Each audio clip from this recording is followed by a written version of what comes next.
Sometimes you just want to be enveloped by a mood.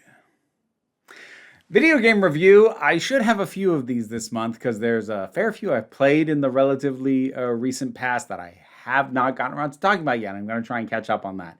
But let's talk about Gris. Or is it like French? Gris. I don't know.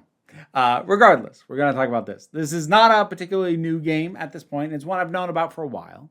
And it's one that I'd heard mostly good things and a few mixed things about. I'd heard generally good things about the music, animation, atmosphere. Nothing really exceptional about the gameplay. And I've heard more than a few people call it deeply pretentious.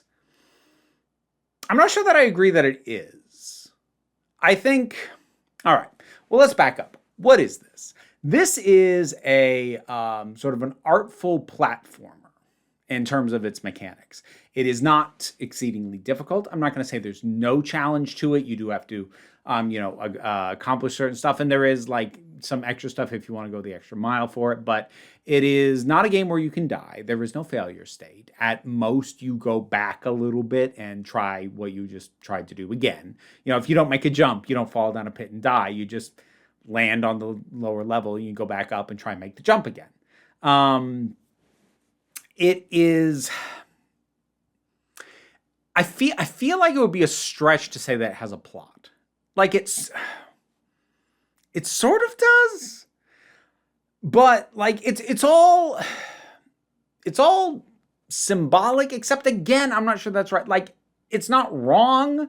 Like there's a general sense of color has been banished. There's this darkness. You are going forward and bringing back color and life, and the music is very much in keeping with that. But to compare it with something that sort of dealt with metaphorical stuff and definitely had a plot. If I were to compare it with something like, say, Celeste, it's way more low-key, and not just because of the intensity of the gameplay, but because it's not trying to tell an A to B to C narrative.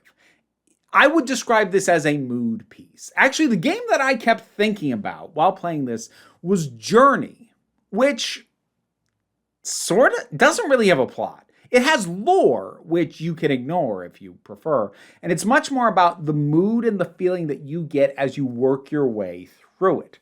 And this is very much in a similar vein, except 2D rather than 3D. And if you are willing to go into it, not necessarily looking for deeper meaning, and again, I'm not saying there is no meaning. There's some here, but it is just feelings and mood. The meaning is things are down and dark and dour. We're looking for light and hope and color. And it is all that, but I would kind of push back on the idea that it is trying to be deeper than that, or that it's trying to present that itself as being deep. It's, is having a sort of a black tar sort of thing that can shapeshift as like a metaphor for darkness, sadness, depression. Like, is that particularly groundbreaking? No, it's not. But it is an effective image for a mood of something that feels like it's closing in on you, whatever that might be. And for some people, I know it can bug them when it's this sort of broad thing that can be very open-ended, like maybe it's about depression, or maybe it's about anxiety, or maybe it's about just the general sense of the world going in a bad direction. Like, yeah, maybe. Or maybe it's just about evoking the broad feelings that any number of things could connect it to. And it's not about being any of those. It's just about acknowledging, yeah, we all kind of feel that, don't we? How about you come here and dwell in a space where the point is to build more light and more color.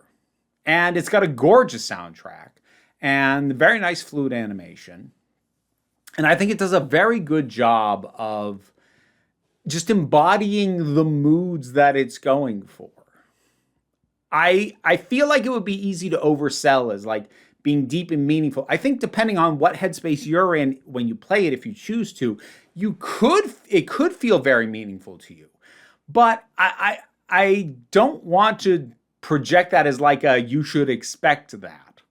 I think at worst you're going to come away going, that was a pleasant experience, because it is. And funnily enough, the other game that I found myself thinking of, at least in terms of the visuals, was a bit Ori and the Blind Forest, which is funny because I didn't like Ori and the Blind Forest, but I like this. But I think it was because Ori and the Blind Forest was very much trying to make you earn, that feeling of escaping darkness through its challenge elements, which I did not get on with. I found that to be a infuriatingly unforgiving game at times, which is why I eventually rage quit it. I've done a review before. People always ask me, like, why didn't you like Ori? Like, watch the video. It pissed me off. That's why. But this is, again, it is just the metaphor level.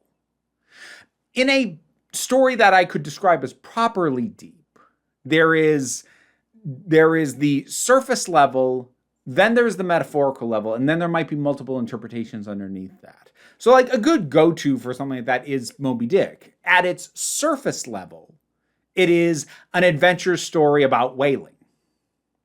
And if that's all you want it to be, that's all it need be.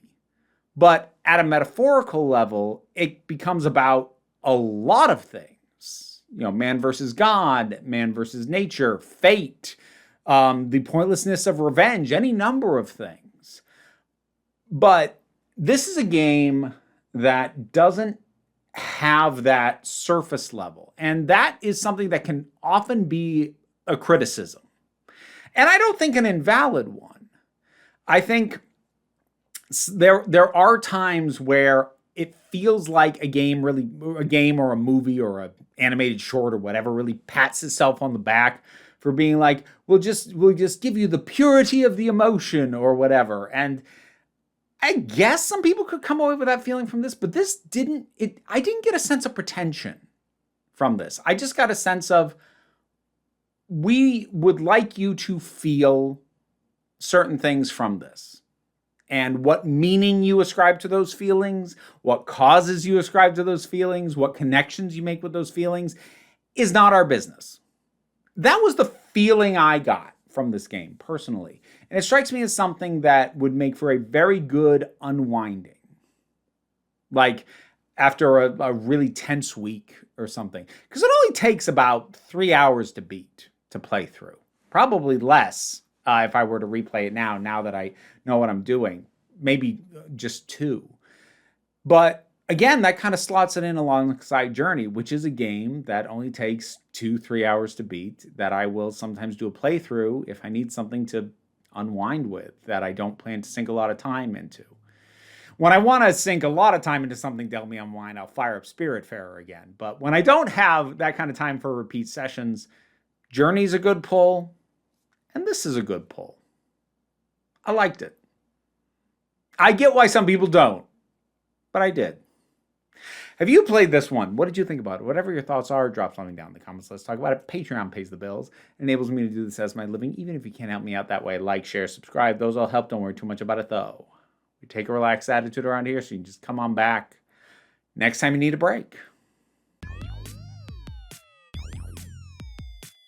And now to thank my highest supporting patrons: Robin Moore, Jared Boyce, Zubin Lupfula, Auntie Kate 808, Mira G, Angry Casperl, Dave Hall, Movie Turtle, Oliver B, Sean Miller, Welsh Wrestling Geeks, Melissa Pedersen, Mary Mello, Becky Sparks, Loki Eris, Tracy Scrabbit, Pal Barabajoggle, and Sir Didymus is my favorite. Don't worry, the rats are all fine, but my rat wrangler is not here right now, and I thought we could have Archie say hi. Or not.